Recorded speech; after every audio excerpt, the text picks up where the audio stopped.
به نام خدا. داستان جدیدی داریم از شیر خفته‌ای در جنگل.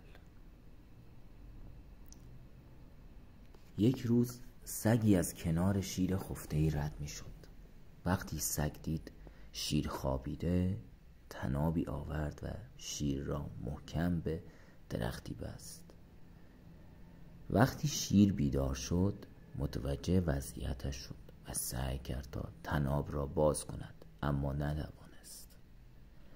در همان هنگام خری در حال گذر بود. شیر رو به خر کرد و گفت: ای خر، اگر مرا از این بند برهانی نیمی از جنگل را به تو میدهم.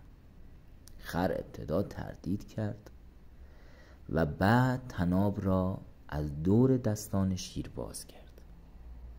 وقتی شیر رها شد و خود را از خاک و گرد و غبار خوب تکانید، رو به خر کرد و گفت: من به تو نیمی از جنگل را نمیدهم.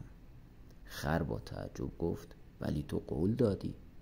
شیر گفت: من به تو تمام جنگل را میدهم، زیرا جنگلی که سگان شیران را بند کشند و خران برهانند دیگر ارزش زندگی ندارد.